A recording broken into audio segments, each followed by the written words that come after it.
Video में हम लोग पार्ट 2 पढ़े थे सिंटैक्स का, है ना।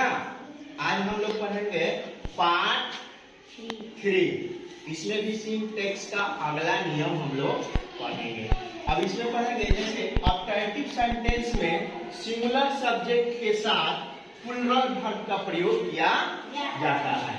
बात समझ में आया?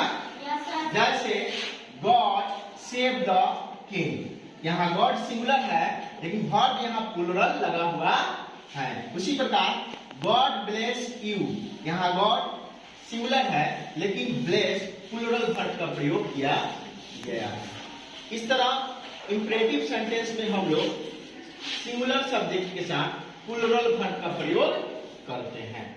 अगला नियम, कुछ वाक्यों में if, I wish, as if, oblique as though, if इत्यादि के बाद कोई कल्पना या अभिलाषा या इच्छा जिसकी पूर्ति करना संभव नहीं है का बोध कराने के लिए हम लोग सिंगुलर सब्जेक्ट के साथ प्लूरल वर्ब का प्रयोग करते हैं।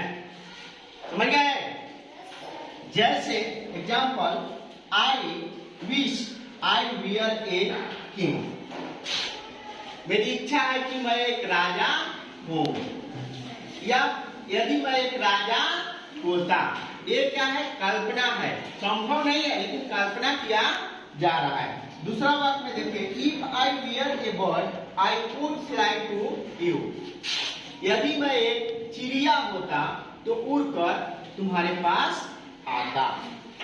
फिर नेक्स्ट वाक्य में देखिए, वेयर सी, यहाँ सी के साथ आया है वेयर, वेयर वर्ब है और सी सिंगुलर है, इसके साथ प्लूरल वर्ब का प्रयोग हुआ है।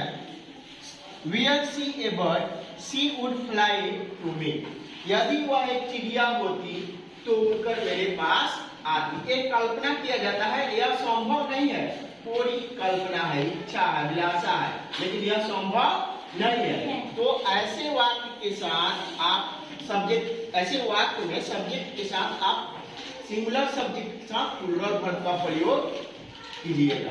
समझ गए? अब मेरा एक मोटिवेशन लाइन है, उसको सुन लीजिए।